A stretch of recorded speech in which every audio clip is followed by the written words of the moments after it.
Light ഹൗസിൻ്റെ പുതിയ എപ്പിസോഡിലേക്ക് ഏവർക്കും സ്വാഗതം. നാടക റിഹേഴ്സൽ നടക്കുകയാണ്. മിക്ക അഭിനേതാക്കളും സമയത്തെത്താറില്ല. എന്നാൽ നായകൻ സമയനിഷ്ഠയുള്ള ആളാണ്. റിഹേഴ്സൽ പൂർത്തിയായപ്പോൾ ട്രൂപ്പിൻ്റെ ഉടമ അയാളെ അഭിനന്ദിച്ചുകൊണ്ട് പറഞ്ഞു, നിങ്ങളിലാണ് എൻ്റെ വിശ്വാസം. എല്ലാം കൃത്യനിഷ്ഠയോടെ ചെയ്യുന്നത് നിങ്ങൾ മാത്രമാണ്.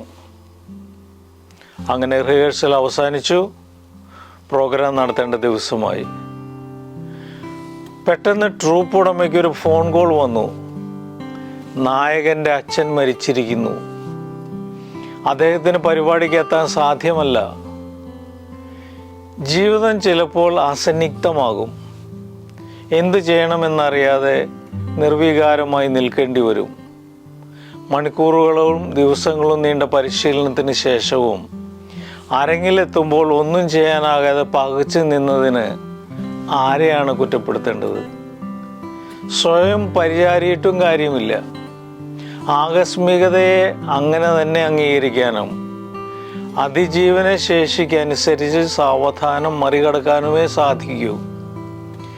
കണക്കുകൂട്ടലുകളും റിഹേഴ്സലുകളും എല്ലാം അമ്പയെ പരാജയപ്പെടുത്തുമ്പോഴും ജീവിതത്തിൻ്റെ ഒഴുക്ക് നിലയ്ക്കാൻ പാടില്ല. അപ്രതീക്ഷിതമായത് കണ്ട് എല്ലാവരും പകച്ചു നിൽക്കുമ്പോഴും സ്വന്തം വഞ്ചി തുഴയാൻ ശേഷിയുള്ളവന് അവകാശപ്പെട്ടതാണ് ജീവിതത്തിൻ്റെ സ്വപ്നങ്ങളും സൗന്ദര്യവും. ശരിയും തെറ്റും ഏതാണെന്ന് എന്തിൻ്റെ അടിസ്ഥാനത്തിലാണ് തീരുമാനിക്കുക?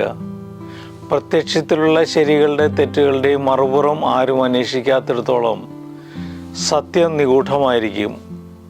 സാന്നിധ്യം ഉറപ്പുവരുത്തുന്നവരെല്ലാം ചില സമ്പാദ്യങ്ങളിൽ കണ്ണുവച്ചിട്ടുണ്ടാകും.